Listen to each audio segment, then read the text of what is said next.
மரியாதைகள் அப்படிங்கிறது கரைகள் அல்ல, அது உதவி கரங்கள். நம்மளுடைய வாழ்க்கையை பாதுகாப்பாக வைத்திருக்கக்கூடிய எல்லைகள். சின்ன வயசில் மாதாஜி ஞானத்தில் பக்காவாக இருந்தாங்க. அதனால் நிறைய பேர் நிறைய டிஸ்டர்ப் பண்ணாங்க. என் ஃபேமிலியில் அவங்களுக்கு எல்லோரும் விரோதமாக இருந்தாங்க. ரொம்ப டிஸ்டர்ப் பண்ணாங்க எங்களுடைய லௌகிக அம்மாவை. அந்த டைமில் பார்த்திங்கன்னா புது வருஷம் வரக்கூடிய டைமாக இருந்தது. டிசம்பர் மாதம் கடைசி வாரம். எல்லோரும் லெட்டர் எழுதினாங்க. நிறைய பேர் கோவிலில் போய் ஏதாவது உறுதிமொழி எடுப்பாங்க, ஏதாவது ஒரு நியூ ரெசல்யூஷன் கொண்டு வருவாங்க. அப்போ லெட்ரு எப்படி போகும் அப்படின்ட்டு எனக்கு யோசனையாக இருந்தது. நானும் எழுதணும்னு நினச்சேன். அந்த டைமில் போஸ்ட் ஆஃபீஸ் இருந்தது. போஸ்ட் ஆஃபீஸ் மூலமாக லெட்டர்லாம் போய்ட்டு இருந்தது. எங்கள் வீட்டுக்கு பக்கத்தில் இருந்தது. எங்கள் ஊராக எங்கெங்கெல்லாம் நிறைய இடத்துல இந்த போஸ்ட் பாக்ஸ் வச்சுருப்பாங்க இல்லையா, அது நிறைய இடத்துல இருந்தது.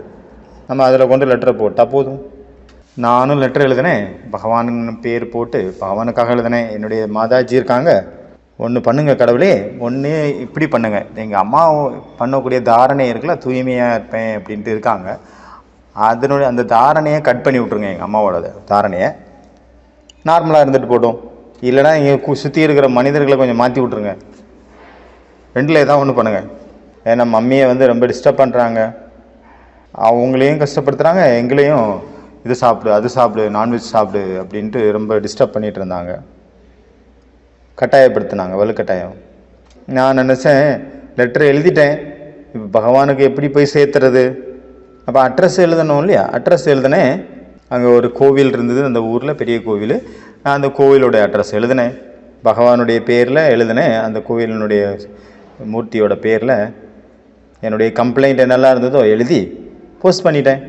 அந்த லெட்ரு வந்து எங்கே போச்சு அப்படின்னு தெரில, எங்கே போய் சேர்ந்துருக்கோம் தெரில, அந்த லெட்டரோட நிலைமை என்ன இருக்கும் அதுவும் தெரில. கொஞ்ச நாளைக்கு பிறகு வீட்டில் இருந்து ரொம்ப தூரமாக போக வேண்டியதாக இருந்தது படிப்புக்காக.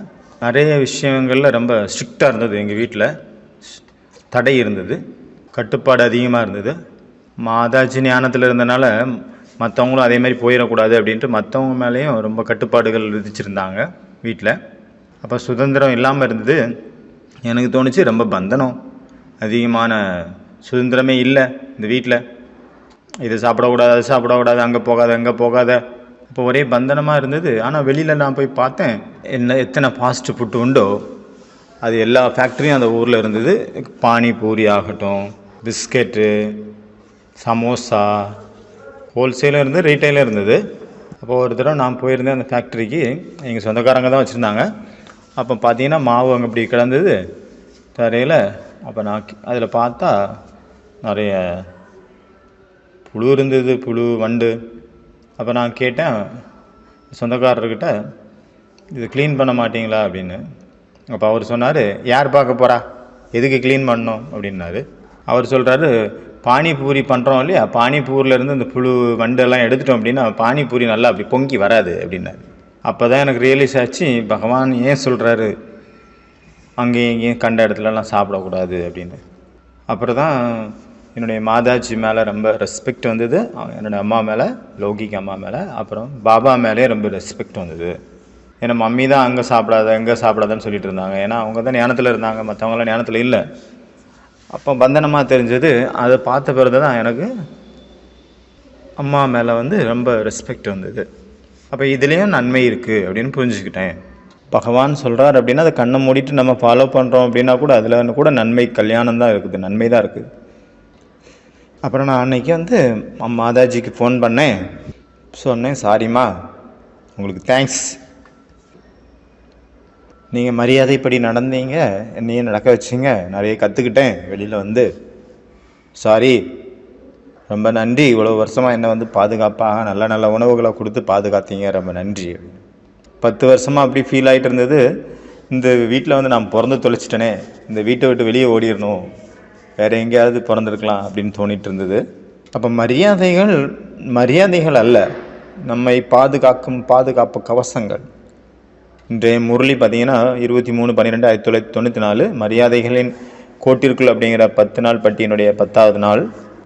பட்டியினுடைய அந்த முரளியினுடைய தலைப்பு, புது வருஷத்தை சுபபாவனை மற்றும் குணஸ்வரூபம் வருஷமாக கொண்டாடுங்கள், சுபபாவனை மற்றும் குணஸ்வரூபத்தின் ஆண்டாக கொண்டாடுங்கள் புது வருஷத்தை, இதான் தலைப்பு. பாபா இன்னைக்கு 3 சுரூபத்தினுடைய ஸ்மிருதியை பற்றி சொல்கிறாரு முரளியில். தன்னுடைய 3 சுரூபத்தின் ஸ்மிருதியில் இருங்க அப்படின்றத பற்றி சொல்கிறாரு இன்றைய முரளியில். இதான் முரளியினுடைய தலைப்பு. சங்கமேக பிராமணன், அப்புறம் பிராமணன்லேருந்து பரிஸ்தா, பரிஸ்தாவிலேருந்து தேவதா. இதில் ஃபஸ்ட்டு பார்த்தீங்கன்னா பிராமண ஸ்வரூபம், சங்கமேகத்தினுடைய பிராமண ஸ்வரூபத்தின் நினைவு. 2வது பிராமணன்லேருந்து ஃபரிஸ்தாவினுடைய ஸ்வரூபத்தின் நினைவு இல்லை ஸ்மிருதி. 3வது ஃபரிஸ்தாவிலிருந்து தேவதை ஸ்வரூபத்தின் ஸ்மிருதி. இந்த 3 பாயிண்ட்லேயுமே எல்லா மரியாதைகளுமே வந்துருச்சு. பிராமண வாழ்க்கையில் பாபா இந்த முரளியில் சொல்கிறாரு, எல்லா சக்திகளும், சர்வ சக்திகள், எல்லா சக்திகளும் நம்மளை பாதுகாப்பாக வைக்குது மாயைகிட்ட இருந்து. பாபா சொல்கிறாங்க, யாராவது ஒருத்தவங்க உங்களை தாக்குறாங்க, உங்கள் பக்கத்துலேயே சஸ்திரங்கள் இருக்குது, அசுர சஸ்திரங்கள், ஆயுதங்கள். ஆனால் அது அந்த நேரத்தில் யூஸ் பண்ணாமல் அவங்க போன பிறகு யூஸ் பண்ணி என்ன பிரயோஜனம்? மாயாஜித் ஆக முடியுமா? ஆக முடியாது இல்லையா? அதில் பாபா சொல்கிறாங்க, பிராமணன் அப்படின்னா சர்வசக்தி சம்பன்ன ஆத்மா. எந்த சக்தி எந்த நேரத்தில் தேவையோ அந்த நேரத்தில் அந்த சக்தி காரியத்தில் யூஸ் ஆகணும், பயன்படணும், வரணும். இந்த வானிலை பாபா நிறைய விஷயங்களை சொல்லியிருக்கிறாரு. மரியாதைகள் நம்ம பார்த்தோம் அப்படின்னா நிறைய விஷயங்கள் இருக்குது.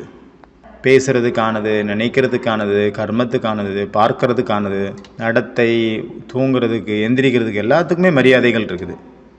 இதுக்கு முன்னாடி நம்மளுடைய பட்டி நடந்தது. அப்போ ஃபஸ்ட்டு மரியாதை நம்ம பிராமண வாழ்க்கையில் என்னது? அமிர்த வேலை. ஒருவேளை நம்ம அனுபவமே பண்ணல, நமக்கு விருப்பமே இல்லை, ஆனாலும் யாரோ சொன்னாங்க அப்படிங்கிறதுக்காக நம்ம மரியாதைகளை ஃபாலோ பண்ணுறோம். அப்படிங்கிற போது மரியாதையினுடைய இன்னொரு வார்த்தை பிராமண வாழ்க்கையில் சொல்லலாம், டிப்ரெஷன். நிறைய ஆத்மாக்கள் ஹாஸ்பிட்டலில் நான் பார்க்குறேன், அவங்க இந்த மரியாதைகளை பந்தனமாக புரிஞ்சுருக்காங்க. ரொம்ப காலமாக டிப்ரெஷனில் இருக்கிறாங்க. ஏன் அப்படின்னா அவங்க மேலே வலுக்கட்டாயமாக திணிக்கப்பட்டதாக இருந்ததுனால. ஏன்னா யாரோ சொன்னாங்க, அதை அவங்க ஏற்றுக்கிட்டாங்க. அனுபவமே இல்லை, அவங்க ஃபீல் பண்ணலை, அவங்களுக்கு புரிஞ்சிக்காமலே யாரோ சொன்னாங்கங்கிறதுக்காக ஃபாலோ பண்ணதுனால அவங்க டிப்ரெஷனில் போயிட்டாங்க, மெண்டல் ஆகிட்டாங்க. சரி, வேறு வழி இல்லாமல் நம்ம பண்ணுறோம் அப்படின்னா நமக்கு நன்மை இருக்குது அப்படின்னும் கிடையாது. சில நேரம் அது நமக்கு என்ன நன்மை அப்படிங்கிறது நமக்கு தெரியாத காரணத்தினால டிப்ரெஷன் ஆயிடலாம். ஏன்னா இளைஞர்கள் இருக்காங்க, புதுசாக ஞானத்தில் வராங்க, கன்னியாஸ் குமாரிஸ் வராங்கன்னா அவங்க இப்போ திடீர்னு வெளி லைஃப்பில் இருந்திருப்பாங்க, ஜாலியாக சுற்றிட்டு என்ஜாய் பண்ணிகிட்டு இருந்தாங்க வெளி உலக வாழ்க்கையை, இளைஞர் பருவத்தை, இளம் பருவத்தை, பார்ட்டி, கிளப்பு, அது இதுன்னு சுற்றிட்டு இருந்திருப்பாங்க. திடீர்னு அவங்க பிராமணர்கள் ஆயிட்டாங்க, பிராமணர்களை சம்பந்தத்தில் வர்றாங்க. அப்போ நம்ம கற்றுக் கொடுக்குறோம், சொல்கிறோம், இப்படி இல்லை அப்படி இல்லை இப்படி அப்படின்னா என்ன ஆகுது? அவங்களுக்கு பந்தனமாக தானே ஃபீல் ஆகும். அவங்களுக்கு எப்படியும் ஃப்ரீடமாக இருந்துட்டு பழகிட்டாங்க. திடீர்னு அது பண்ணாத இது பண்ணாதன்னா பந்தனமாக தான் தெரியும். ஆனால் சில ஆத்மாக்கள் அந்த மாதிரி இருக்காங்க. அவங்க பல போன ஜென்மத்தினுடைய புண்ணியமாக இருக்கலாம், இல்லைன்னா அவங்களுடைய ஆத்மாவுடைய சமஸ்காரமாக இருக்கலாம். அவங்க சகஜமாக என்னெல்லாம் பாபா ஞானத்தில் பாபா மூலமாக சொல்லப்படக்கூடிய மரியாதைகள், ஸ்ரீமத் ஆகட்டும், எல்லாத்தையும் ஈஸியாக அவங்க ஃபாலோ பண்ணக்கு ரெடி ஆகிடுறாங்க. சிலருக்கு ரொம்ப கஷ்டமாக இருக்குது. சில ஆத்மாக்கள் வேறு வழி இல்லாமல் வீட்டில் ஃபோர்ஸ் பண்ணுறாங்க, இல்லை குடும்பத்தில் ஃபோர்ஸ் பண்ணுறாங்க அப்படிங்கிற காரணத்தினால அதனாலேயும் இருக்காங்க, இப்படியும் இருக்காங்க. ஏன்னா நிறைய தடவை மாதாஜி ஞானத்தில் இருந்தாங்க, மாதாஜி கோச்சிக்க கூடாதுன்னு நான் ஒயிட் ரைஸ் போட்டுப்பேன். ஆனால் ஒயிட் ரைஸ் போட்டு நான் வெளியே போய் சாப்பிட்ருவேன். அப்புறம் சென்டர் போகிறோம் அப்படின்னா அங்கே போகும்போது பார்த்தீங்கன்னா அங்கே என்னெல்லாம் வேணுமோ நமக்கு அது எல்லாமே கிடச்சிரும். அதையும் பார்த்தோம். அதாவது வெளிப்பூர்வமாக சும்மா ஒரு நடிக்கிறோம், அவ்வளோதான், ஆக்ட் பண்ணுறோம். ஆனால் இதயபூர்வமாக அந்த காரியத்தில் நான் ஈடுபடலை. பிராமண வாழ்க்கையில் கூட அந்த மாதிரியாக நம்ம நிறைய காரியம் செய்கிறோம். சும்மா வெளியில் மற்றவங்களுக்கு தெரிகிறதுக்காக பண்ணுறோம், ஆனால் உள்ளபூர்வமாக அதை செய்யலை. பேட்ச் எதனால் போடுறோம்? சில இடத்துல போனீங்கன்னா டிராஃபிக் போலீஸு போங்க பிரம்மகுமாரியா, சரி ஓகேன்னு விட்டுறாரு. ஹெல்மெட்டு போடலைன்னா கூட சரி பரவாயில்ல போயிருங்க அப்படின்ட்டு அனுப்பிடுறாங்க. அப்புறம் வண்டியில் ஓம் சாந்திங்கிற ஸ்டிக்கரை, பாபாவுடைய ஸ்டிக்கர் ஒட்டுறோம் அப்படின்னா அப்போ நம்மளை பார்த்து இன்னொரு ஓம் சாந்தி பிரதர் நமக்கு, இல்லை சிஸ்டர், மாதாஜி, அது ஃபேமிலி நமக்கு கிடச்சிச்சின்னா ரொம்ப நல்லாயிருக்கும் போகிற வழிகளில்.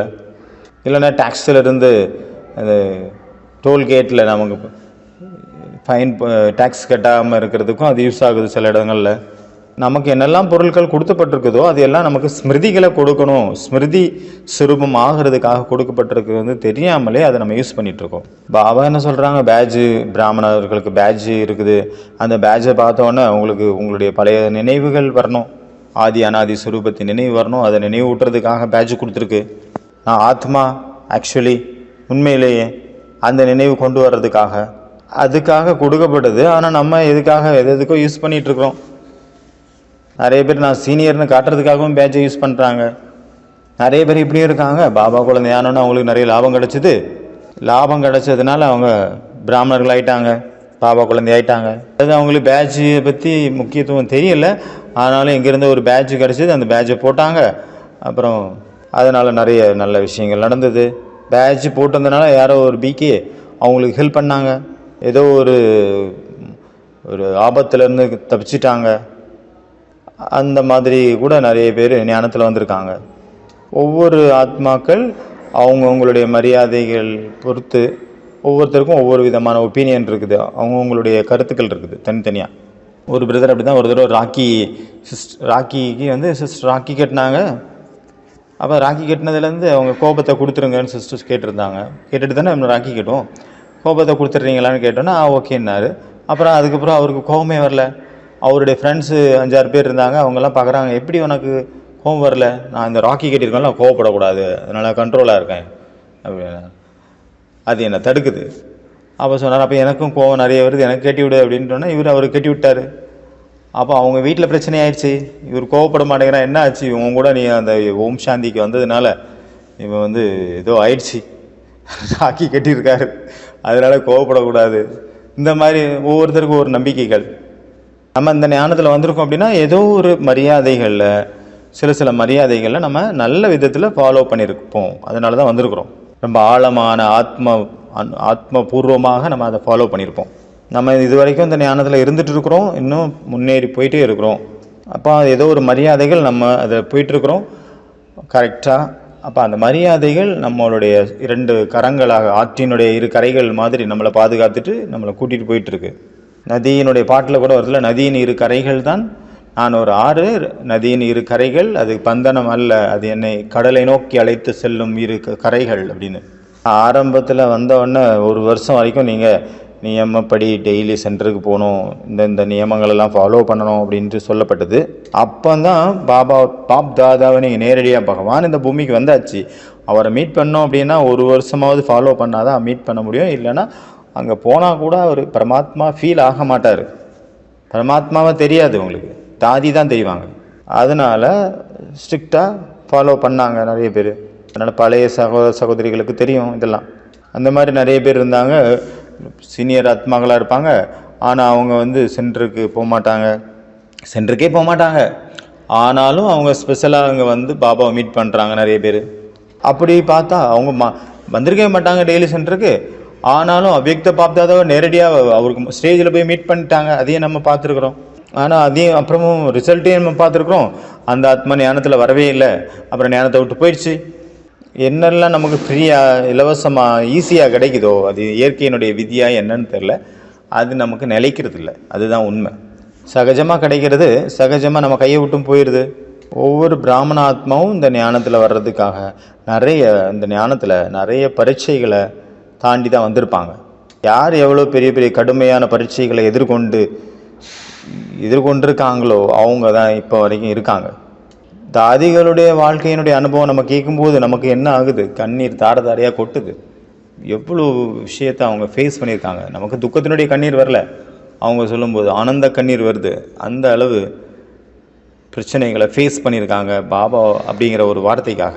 ஒரு சென்டரும் இல்லை. அவங்க எங்கெல்லாம் போனாங்களோ சென்டரும் கிடையாது, டிக்கெட் வாங்க கையில் காசும் கிடையாது. பாபா சொல்லிட்டாரு இந்த இடத்துக்கு போ அப்படின்னு ஃபோன் பண்ணி சொல்லிட்டாரு, இல்லை டெலகிராம் அனுப்பிட்டாரு. கடற்கரையில் வந்து உட்காந்துருந்தாங்க, நிறைய இடத்துல ஆற்றங்கரையில் உட்காந்துருந்தாங்க. தங்கிறதுக்கு இடம் கிடையாது ப்ராப்பரான. ஒரு தாதி முழிச்சிருக்காங்க, இன்னொரு தாதி தூங்குறாங்க, அப்புறம் இன்னொரு தாதி முழிச்சிருக்காங்க, அடுத்த தாதி தூங்குறாங்க. இப்படி தான் நிறைய இடத்துல நடந்திருக்கு. சரி, ரூம் கிடச்சா கூட அதுக்கு வாசலில் இருந்தது, ஆனால் கதவில்லை, ஒரு ஸ்க்ரீன் மட்டும் போட்டிருந்தாங்க. அந்த மாதிரியான இடத்துல இருந்தும் கூட அவங்க தனக்காக இல்லை, மற்றவங்களுடைய நன்மைக்காக பாபா கொடுத்துருக்கிறார், பாபாவனுடைய காரியம் அப்படிங்கிற உயர்ந்த உணர்வோட எவ்வளோ தியாகம் பண்ணாங்க, எவ்வளோ தபஸ்யா பண்ணாங்க. அந்த தபஸ்யா தியாகத்தில் கூட அவங்க பகவானுக்காக செஞ்சோம். அவங்க பகவான் சொன்னார், நாங்கள் செஞ்சோம், நான் தியாகம் பண்ணேன் அப்படிங்கிற உணர்வு கூட இல்லை. அனுபவம் எப்படி சொல்கிறாங்க? ரொம்ப ஈஸியாக சொல்கிறாங்க. அவங்க தியாகத்தை கூட ஒரு பொழுதும் மென்ஷன் பண்ணுறதே இல்லை. அதாவது அவங்க பேசுகிற அனுபவங்களை கேட்கும்போது அவங்க இந்த மாதிரி ரொம்ப ஹையஸ்டாக நான் இதெல்லாம் விட்டேன் அப்படின்ட்டு அந்த ஒரு உணர்வே அவங்களுக்கு இல்லை. அந்த பெரிய சாதனை பண்ணிட்டேன் அப்படிங்கிற உணர்வும் இல்லை. பிராமண வாழ்க்கையில் ரொம்ப பெரிய சாதனை என்னென்னா நான் அப்படிங்கிற அந்த உணர்வை, அந்த தேக உணர்வை வந்து விடுறது தான் நான் என்ற அந்த உணர்வு. இப்போ பிராமண வாழ்க்கையில் தான் நமக்கு 3 நினைவுகளும் இருக்குது. நம்ம தேவதை ஆகிட்டோம் அப்படின்னா எந்த நினைவும் இருக்காது, அந்த ப்ரெசென்ட்டில் உள்ள நினைவு மட்டும்தான் இருக்கும். இப்போ தான் நமக்கு 3 நினைவு இருக்குது. பிராமணிலேருந்து பரிஸ்தாவிலேருந்து தேவதா. பரிஸ்தாக்காக பாபா சொன்னார் தேக அபிமானம், 2வது மரியாதை. ஒன்று தேக பானம், இன்னொன்று தேக அபிமானம். பாபா சொல்கிறாங்க, தேகபானங்கிறது ரொம்ப பெரிய அளவில் பெருசானது. அதை விட சூட்சுமானது தேக அபிமானம். சாமன வாழ்க்கையில் பெரிய பெரிய சாதனைகள் மேலோட்டமாக எல்லாம் செஞ்சிடுறாங்க. ஆனால் பாபா சொன்னார், சூட்சுமமான விஷயங்கள், என்னுடைய விசேஷத்தன்மை, நான் சிறந்தவன். ஏதாவது ஒரு சேவையில் வெற்றி அடைஞ்சால் அதில் கூட அபிமானம் வந்துடுது. பாபா எவ்வளோ சூட்சுமான விஷயங்களை சொன்னார். சேவையில் வெற்றி, இன்றைய காலத்தில் அவார்டு கூட கிடைக்குது. பிரம்மா குமாரிகளுக்கு நிறைய இடத்துல அவார்டு கொடுக்குறாங்க. ஒருவேளை அங்கே பாபா மறந்துட்டார், நான் தான் சேவை பண்ணேன் அப்படிங்கிற உணர்வு வந்துருச்சுன்னா நியூஸ்லலாம் வருது இந்த விஷயங்கள். அப்போ செய்பவர் செய்விப்பவர் யார் அப்படிங்கிறது அங்கே மறந்து போயிடுறாங்க. நான் தான் செஞ்சேன், நான் அந்த பெருமையில் வந்துடுறாங்க. என்ன மெடல் எல்லாம் கிடைக்குது, வெற்றி கிடைக்குது அப்படின்னா. அப்போ அந்த முரளியில் நிறைய விஷயங்கள் சொன்னார், அதெல்லாம் மறந்துடலாம். ஆனால் ஒரு விஷயம் முக்கியமாக சொன்னார். ஒரு விஷயம் மட்டும் ஞாபகம் வச்சுக்கோங்க. அந்த ஒரு விஷயம் என்ன விஷயம் சொன்னார்? செய்பவர் செய்விக்கக்கூடியவர் பாபா, நான் நிமித்தம் மட்டுமே. இந்த இப்போ பார்க்க போனோம் அப்படின்னா, இந்த ஞானத்தில் நம்ம இல்லாத போது நமக்கு யாரையாவது தெரியுமா?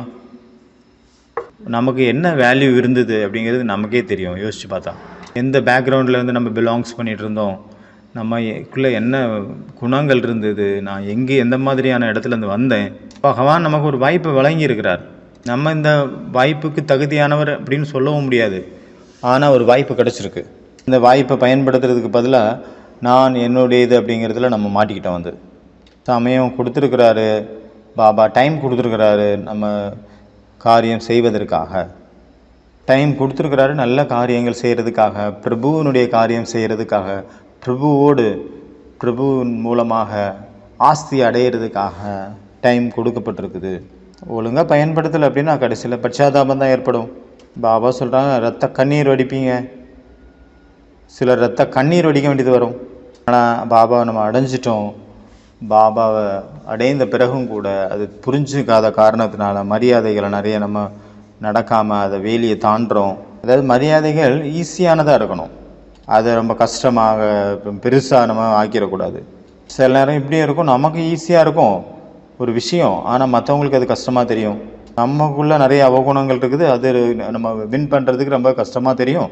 ஆனால் மற்றவங்க அதை ஈஸியாக கிராஸ் பண்ணி போயிருப்பாங்க. நம்ம சில நேரம் பார்த்திங்கன்னா நம்ம டைமுக்கு ஸ்நானம் பண்ணி ரெடி ஆகி இருப்போம். ஆனால் நிறைய பேர் ஸ்நானம் பண்ணுறதில்ல. அப்போ அவங்கள பார்த்தா ரொம்ப வெறுப்பாக இருக்கும், ரொம்ப கேவலமாக ஃபீல் பண்ணுவோம். நம்ம எதனால் ஃபாலோ பண்ணோம்? நம்ம பாலனை கிடச்சிது, அதனால் ஃபாலோ பண்ணோம். அப்போ எதிரில் இருக்கிறவங்களுக்கும் அதே பாலனை நம்ம கொடுக்கணும் இல்லையா? ஆனால் அதை விட்டுட்டு நம்ம வெறுப்பை கொடுக்குறோம். நம்ம யார்கிட்டையாவது சொல்கிறோம், இத்தனை வருஷமாக இருக்க, ஆனால் இந்த தாரணம் உனக்கு இல்லை அப்படின்னா என்ன ஆகும்? இப்போ ஒரு வானியில் ஒரு படிச்சுட்டு இருக்கும்போது ஒரு பாயிண்ட் வந்தது. ஒரு டாக்டர்கிட்ட ஒரு பேஷண்ட்டு போகிறாரு. அவங்க ஏதோ ஒரு தவறுதலாக எதையோ சாப்பிட்டாங்க. அவங்க டாக்டருக்கு சொல்கிறாங்க, நான் நேற்று இந்த பொருளை சாப்பிட்டுட்டேன், அதனால் எனக்கு இந்த மாதிரி ஆயிடுச்சு, இன்னைக்கு உடம்பு சரியில்லை அதனால். அப்படி சொன்னோன்னே டாக்டர் அவங்க கம்பை எடுத்து அடிப்பாரா? ஏன் சாப்பிட்டா அப்படின்னு அடிப்பாரா என்ன? அவர் ரொம்ப கவனமாக முதல்ல கேட்குறாரு, ஏன்னா அவர் ட்ரீட்மெண்ட் கொடுக்கணும் இல்லையா? அப்புறம் அதுக்கான விரதம் கொடுக்குறாரு, அதை பற்றியும் சொல்கிறாரு, எது என்ன பண்ணணும் என்ன பண்ணக்கூடாது. அப்புறம் மருந்து கொடுக்குறாரு, அன்பாக கொடுக்குறாரு. இப்படி தானே? இல்லைன்னா ஆஸ்பத்திரிக்கு வரக்கூடியவங்கள டாக்டர் பார்த்துட்டு, ஏன் உடம்பு சரி இரும்பிட்டு இருக்கிறவங்களெல்லாம் ஏங்க கொண்டு வரீங்க, அனுப்புங்க வெளியே. இந்த உடம்பு சரியில்லை, அதை படுத்துட்டு இருக்கேன், அவங்களெல்லாம் அனுப்புங்க. எதுக்கு இங்கே வர்றீங்க இந்த மாதிரி உடம்பு சரியில்லைண்ணா? அப்படி என்னைக்காவது டாக்டர் சொல்லுவாரா? நல்ல ஹெல்த்தியானவங்களாக கூப்பிடுங்க ஆஸ்பத்திரி, ஹெல்த்தில் இல்லாதவங்க, நல்ல உடம்பு சரியில்லாதவங்களாம் அங்கே அனுப்ப அலோவ் பண்ணாதுங்க அப்படின்னு எந்த டாக்டராக சொல்லுவாரா? அவங்களுக்கு அதில் தானே லாபம்.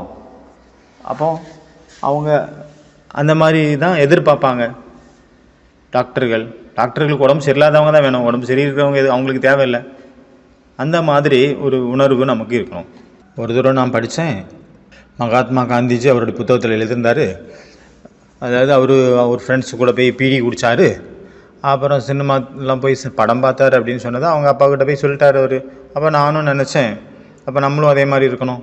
அப்போ எனக்கு கண்ணீர் வந்துருச்சு அது படிக்க. அப்போ நானும் நிறைய தப்பு பண்ணியிருக்கேன், எங்கள் அப்பாவுக்கு சொல்லவே இல்லை. மாதாஜி கிளம்பிட்டு இருந்தாங்க வீட்டுக்கு, நான் அவங்க ஹாஸ்டலில் தங்கியிருந்தேன். அப்போ கிளம்பி போகும்போது மாதாஜிக்கிட்ட அவங்க ரிட்டர்ன் போகிறதுக்கான காசு மட்டும் தான் இருந்தது, 150 ரூபா இருந்தது கையில். அப்போ எனக்கு அப்போ ஆசையாக இருந்தது சினிமா பார்க்கணும் அப்படின்னு. அப்போ அந்த நேரத்தில் எனக்கு தோணுச்சு, அம்மாக்கிட்ட சொல்லிடலாம் உண்மையை. அப்போ ஏன்னா அவங்களுக்கு என் மேலே ரொம்ப நம்பிக்கை இருந்தது, விசுவாசம் இருந்தது. அதனால் நான் சொல்லிடுவேன்னு எனக்கு தோணுச்சு. நாங்கள் இன்றைக்கி ஃப்ரெண்ட்ஸ் எல்லாம் சேர்ந்து நாங்கள் சினிமா பார்க்க போகிறோம் அப்படின்னு சொன்னேன். அப்போ அவங்க சொன்னாங்க, சரி ஓகே நல்லது, பணம் இருக்கா கையில் அப்படின்னு கேட்டாங்க. நான் ஒன்றுமே சொல்லலை. அப்புறம் அவங்க கையில் இருந்த 100 ரூபாயை எடுத்து என் கையில் கொடுத்துட்டாங்க. நாங்கள் அவங்கள விட்டுட்டு போயிட்டோம் சினிமா பார்க்க. பஸ் ஸ்டாண்டு போயிட்டோம். சரி படம்லாம் பார்த்துட்டு நாங்கள் திரும்பி வந்தோம். 2 நாள் 3 நாள் கழித்து எனக்கு தெரிய வந்தது. ஏன்னா எங்கள் ஊருக்கு போனோம்னா 3 பஸ்ஸு மாறி போகணும். நான் கேள்விப்பட்டேன் 10-12 கிலோமீட்டர் அவங்க நடந்தே போனாங்க அப்படின்னு. அப்போ நான் கேட்டேன் அம்மாக்கிட்ட, ஏன் நடந்து போனீங்க? அப்போ அவங்க சொன்னாங்க, கைசா கம்மியாக இருந்ததில்ல, அதனால் நடந்துக்க வேண்டியதாகிடுச்சு அப்படின்னாங்க. அப்போ அன்பு அப்படிங்கிறது, அன்பால் நம்ம மரியாதைகளை ஃபாலோ பண்ணுறோம். தன்னுடைய தியாகம் பண்ணிவிட்டு மற்றவங்களுடைய கம்ஃபர்ட்டை நம்ம கொடுக்குறோம். அதனால் அன்றைக்கி தான் என்னுடைய கடைசி நாள். அதுக்கப்புறம் நான் தியேட்டரே போகலை ஒரு நாள் கூட. அந்த ஆத்மா என்னை தடுக்கவும் இல்லை, சொல்லவும் இல்லை. வாயை திறந்து இப்படி போகக்கூடாது இல்லை அப்படின்னு அவங்க கொடுக்காம கூட போயிருக்கலாம். அவங்க கையில் இருந்த 100 ரூபா கொடுக்காம கூட போயிருக்கலாம். அவங்க அன்பு அப்படின்னா வலுக்கட்டாயம் இல்லை, அங்கே கட்டுப்பாடுகள் இல்லை. நம்மளுடைய தவறுகளில் கூட உதவி பண்ணுறது தான் அன்பு, பியார், ஸ்னேகம், லவ், பிரேமம். பாபாவை நம்ம பார்க்கும்போது நமக்கு தெரியுது, நம்ம எத்தனை வருஷமாக பாபா சொல்லிகிட்டே இருக்கிறாரு, குழந்தைங்களே இது பண்ணாதுங்க அது பண்ணாதுங்க. ஆனாலும் பாபா நம்ம மேலே கோவப்படுறாரா என்ன, இல்லை நம்மளை வெறுக்கிறாரா? ஆனாலும் அவர் அன்பு பண்ணிகிட்டே இருக்காரு. டெய்லி மீட்டே பேச்சு சொல்கிறாரு, யார் கொடுக்குறாரு. கசப்பான குழந்தைங்களே, சொல்லி பேச்சு கேட்காத குழந்தைங்களே, உருப்படாத குழந்தைங்களே, எனக்குன்னு தொலைஞ்சிருக்கக்கூடிய குழந்தைங்களே அப்படின்னு என்னைக்காவது சொல்கிறாரா என்ன? எனக்குன்னு வாட்சிருக்கு பாருங்கள் அப்படின்னு லௌகிக அப்பா சொல்லுவார், லௌகிக அப்பா அம்மா. ஆனால் பாபா சொல்கிறாரா? அன்பாக சொல்கிறார் பாபா. எல்லாமே அவர் பண்ணுறது அது வேறு விஷயம். ஆனால் நீ என்னுடைய குழந்தை, உனக்கு நான் அன்பு கொடுக்கணும், அதுதான் முக்கியம் அப்படிங்கிற மாதிரி அன்பு தான் பண்ணுறாரு பாபா எப்போவுமே. நமக்கு யாரோ ஒருத்தவங்க அன்பு காட்டி அவங்க நமக்குள்ளே பாபாவுடைய ஞானத்தையும் பாபாவையும் விதைச்சாங்க. இல்லைன்னா நமக்கு எங்கே பிடிக்கும் பாபாவை? எனக்கு பாபாங்கிற வார்த்தையை கேட்டாலே அலர்ஜியாக இருந்தது. நம்ம இது வரைக்கும் இன்றைக்கி வரைக்கும் சேர்ந்துருக்கோம் அப்படின்னா ஏதோ ஒரு மரியாதைகள் நம்மளுடைய பாலனை இருக்குது, நம்ம பாலனை பண்ணியிருக்கோம். அது நம்ம காப்பாற்றிட்டு இருந்திருக்கு. சில மரியாதைகள் நம்ம வலுக்கட்டாயமாக வேறு வழி இல்லாமல் செஞ்சோம், சிலது நமக்கு பிடிச்சு செஞ்சோம், சிலது நல்லதுன்னு நினச்சிட்டு செஞ்சோம், ஆரோக்கியத்திற்காக நினச்சி செஞ்சோம். ஏன்னா சொல்லப்போனால் நம்ம பாண்டவன் வரைக்கும் எனக்கு வரவே கூடாது அப்படின்னு நான் நினச்சிட்டு இருந்தேன். எனக்கு விருப்பமே கிடையாது. மதுபன் கூட நான் விருப்பப்பட்டு வரல, நான் போக வேண்டியது எங்கேயோ தெரியாமல் மாற்றி இந்த ட்ரெயினில் ஏறிட்டேன், மதுபன் போகிற வண்டியில் ஏறிட்டேன். நமக்கு என்னெல்லாம் விசேஷத்தன்மைகள் நமக்குள்ளே இருக்கோ அது எல்லாமே பிரபுவால் கொடுக்கப்பட்டது, பிரபுவினுடைய பிரசாதம். ஸோ அதனால் எப்படி சொல்ல முடியாது எனக்கு நான் எனக்கு ஸ்டேஜில் பேசக்கூடிய திறமை இருக்கணும் அப்படின்னு கிடையாது. நமக்கு வேறு திறமைகள் இருக்கலாம், அந்த திறமையை ஸ்டேஜில் பேசுகிறவங்களுக்கு வராது. நான் எங்கேயும் போகிறது ஒரு தடவை பார்த்தீங்கன்னா மதுபன் வர்றதுக்கு விருப்பமே இல்லை. நான் ஹைதராபாத் போய் அங்கே போய் ஜாப் பண்ணணும் அப்படின்னு நினச்சிட்டு சரி சென்று குருவார் தீதியை பார்த்துட்டு சொல்லிட்டு போகலான்னு போனால் தீதி சிஸ்டர் மதுபன் கிளம்பிட்டு இருந்தாங்க. நான் சும்மா பேச்சு வாக்கில் சொன்னேன் நானும் வரேன் அப்படின்ட்டு. அவங்க சொன்னால் சரி வான்ட்டாங்க. அவங்க சும்மா ஒரு பேச்சு கேட்டதுக்கு வான்ட்டாங்க. எனக்கு ஷாக் ஆகி போச்சு, எதிர்பார்க்கவே இல்லை. நான் வேற எங்கேயோ போகிறதுக்கு பர்மிஷன் கேட்கறதுக்காக சொல்லிட்டு போகிறதுக்காக வந்திருந்தேன். ஹைதராபாத் போகிறேன்னு சொல்லிட்டு போகிறதுக்கு வந்திருந்தேன். சும்மா பேச்சு வாக்கில் நானும் வரேன்னு சொல்லிட்டான். நிறைய தடவை அப்படி சொல்லுவோம்ல, நானும் வரவான்னு. அதே போல் சொன்னோன்னே வான்ட்டாங்க.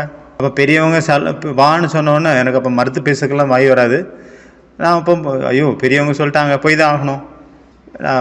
என்னுடைய சாமான்லாம் எடுத்துகிட்டு நான் ரயில்வே ஸ்டேஷன் போனேன். அவங்க சொல்லிட்டாங்க நீ ரயில்வே ஸ்டேஷன் சேர்ந்துரு, நாங்களும் அங்கே வரோம், நம்ம அங்கே மீட் பண்ணலாம் அப்படின்னு சொல்லிட்டாங்க தீதி. அப்புறம் எனக்கு பார்த்திங்கன்னா அங்கேருந்து 7 கிலோமீட்டர் தூரம், 10 மணி ஆச்சு, 10:30க்கு ட்ரெயின். அப்போ நான் டக்குன்னு பேக்கெல்லாம் எடுத்தேன், துணியெல்லாம் எடுத்தேன், ஸ்டேஷன் போய் சேர்ந்துட்டேன். ஆக மொத்தம் 2 வீலரை பார்க்கிங்கில் விட்டேன்.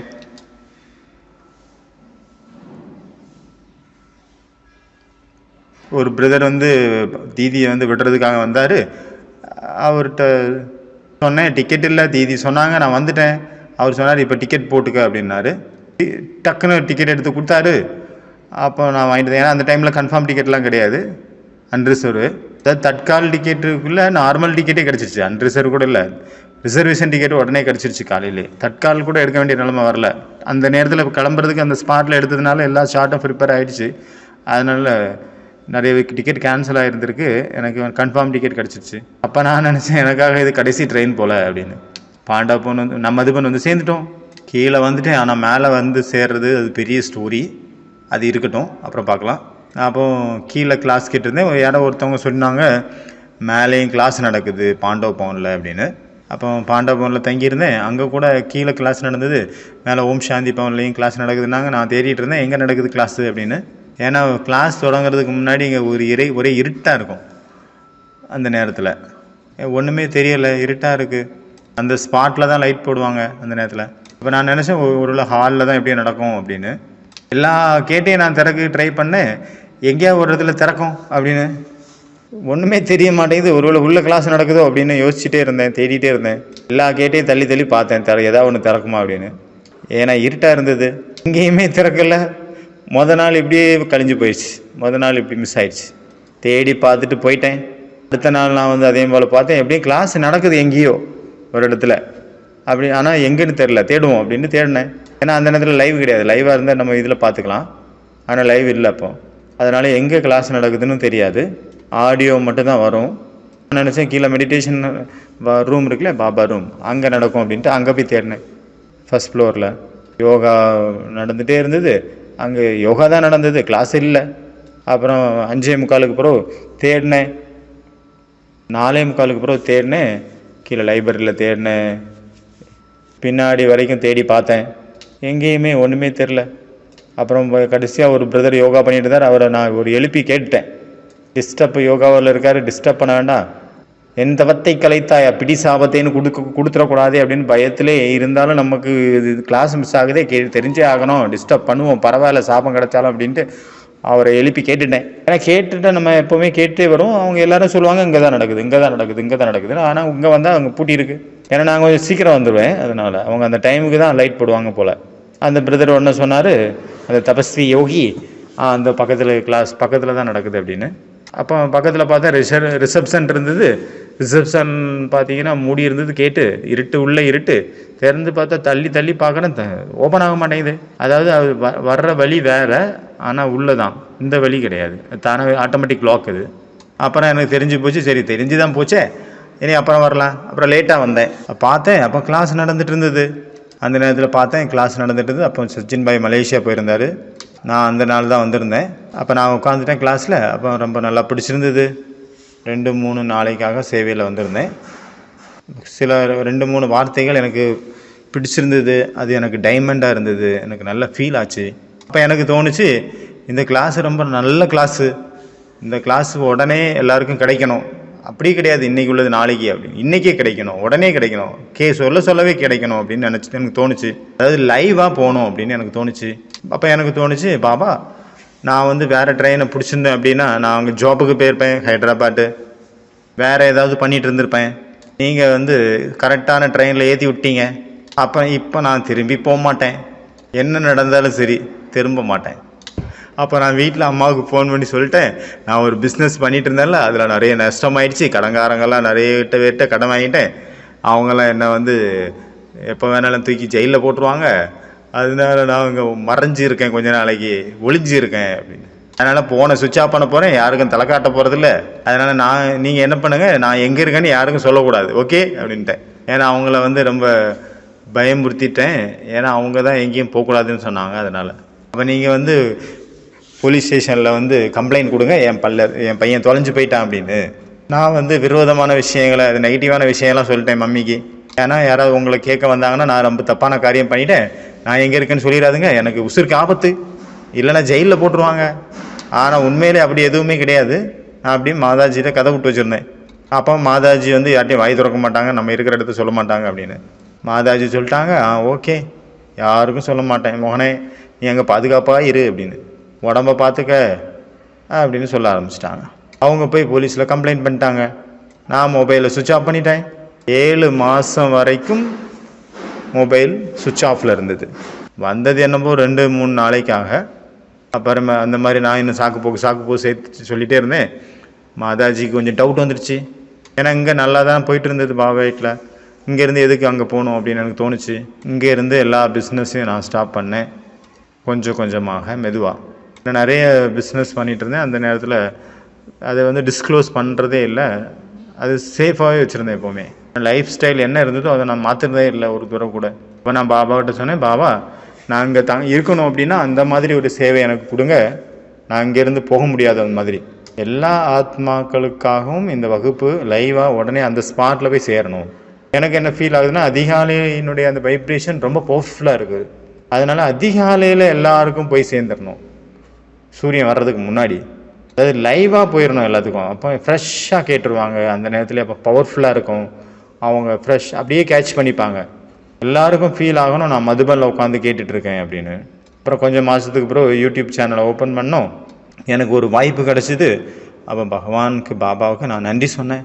அப்புறம் நான் ரொம்ப நாள் இங்கே இருக்க ஆரம்பித்தோன்னே சென்ட்ரல்லேருந்து கால் வர ஆரம்பிச்சிருச்சு, ஃபோன் வர ஆரம்பிச்சிருச்சு, திரும்பி வா அப்படின்னு.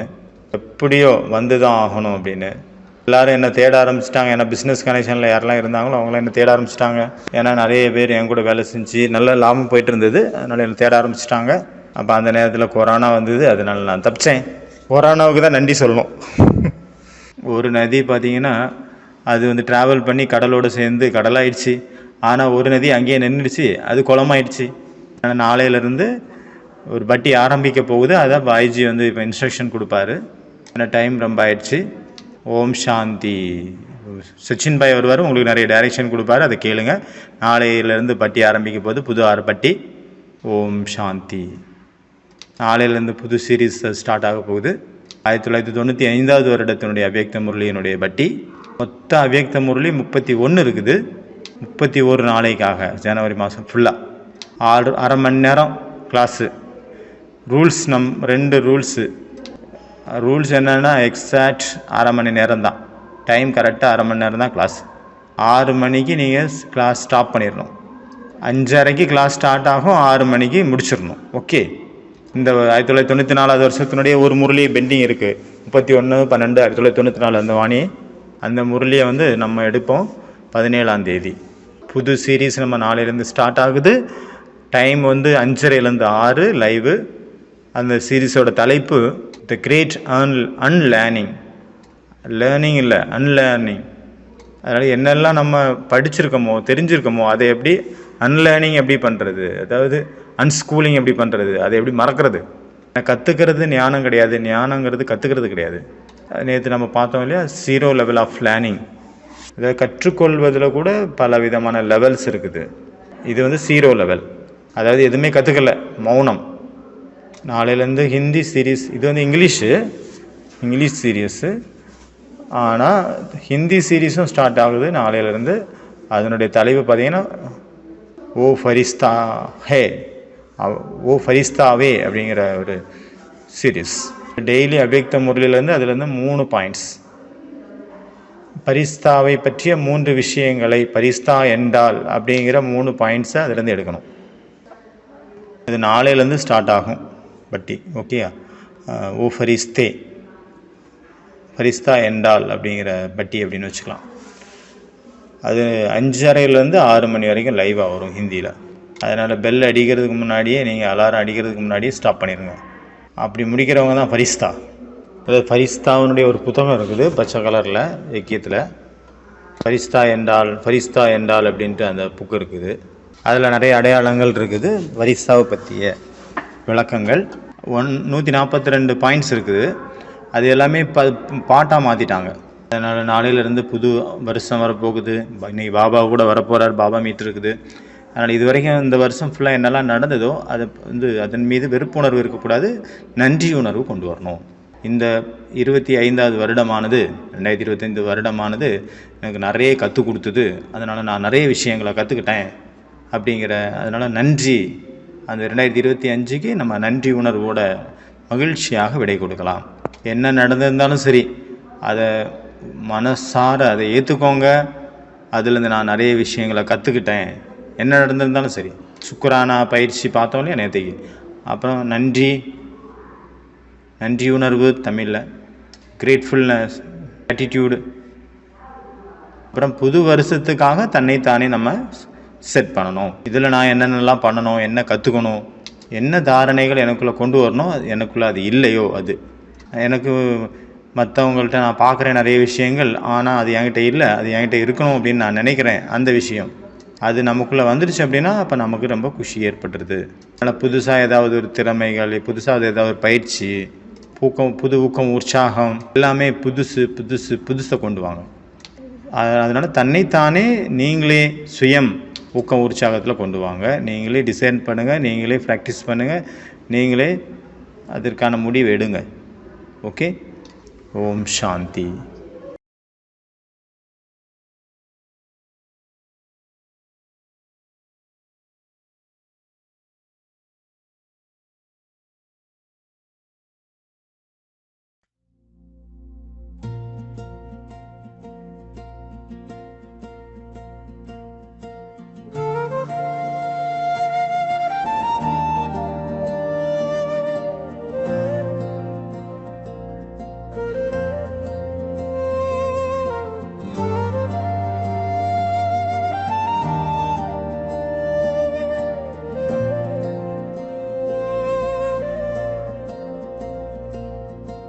ஞான சூரியன் சிவபாபாவுடன் புத்தாண்டை கொண்டாடலாம் வாருங்கள்.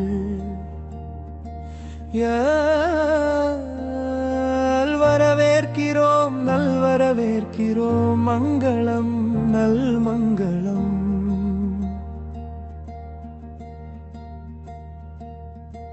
வரவேற்கிறோம், நல்வரவேற்கிறோம், புது வாழ்வு புது சங்கல்பம்.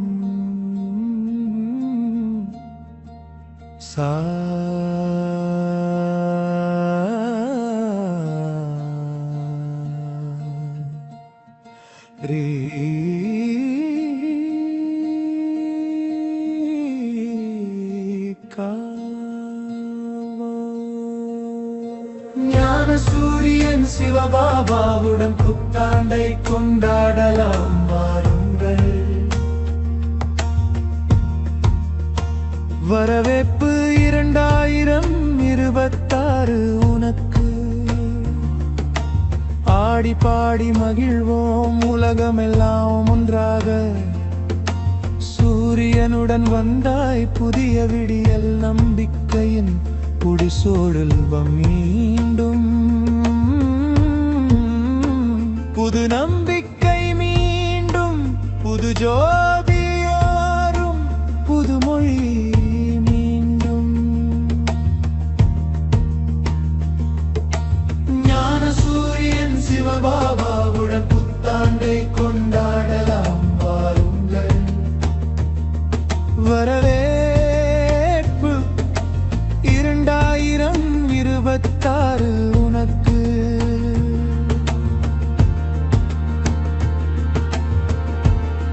திருவிழாவாய் மாறுவோம் ஒரு நிமிடம் நமக்கு.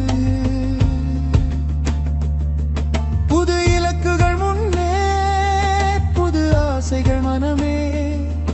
புது ஆகாயம் தேர்ந்தெடுத்து, புது பரப்புகள் வாழ்க்கையே. ஞான சூரியன் சிவபாபாவுடன் பாபாவின் நினைவு வாழ்வை செம்மையாக. உற்சவம் 2026 உனக்கு.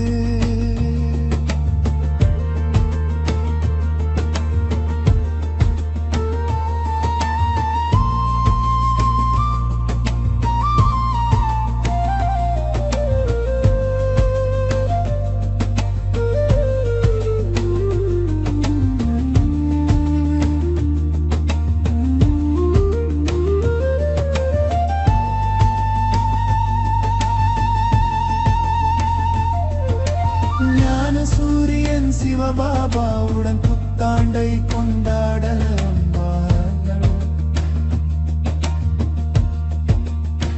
புது தீர்மானம் விழிக்கும், புது நம்பிக்கையினை, புது பாதையில் நடந்து புது திசைகள் தேடும். ஞான சூரியன் சிவபாபாவுடன் புத்தாண்டை கொண்டாடலாம் வாருங்கள். புது உற்சாகம் மலரும், புது அலைகள் எழும், புது வானவில் சாயம் பூச, புது நிறங்கள் மீண்டும். ஞான சூரியன் சிவபாபாவுடன் புத்தாண்டை கொண்டாடலாம் வாருங்கள்.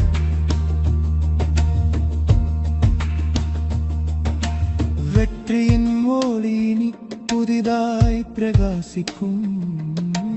வணக்கம் 2026 உனக்கு. உனக்கு. புது சூரியன் உதயம், புது ரகசியம் திறக்கும். புது கதிர்கள் இருந்து புது ஆடலமாம் பிறக்கும். ஞான சூரியன் சிவபாபாவுடன் புத்தாண்டை கொண்டாடலாம் வாருங்கள்.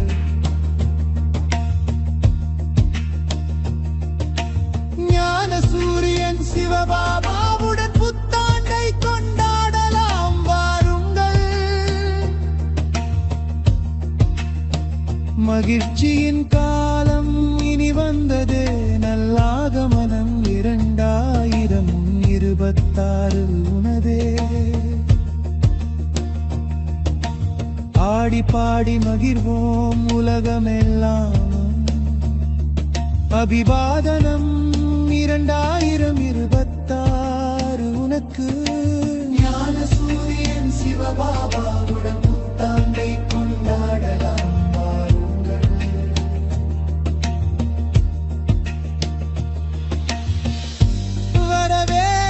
வரவேற்கிறோம், நல்வரவேற்கிறோம். மங்களம் மங்களம். வரவேற்கிறோம், நல்வரவேற்கிறோம். 2026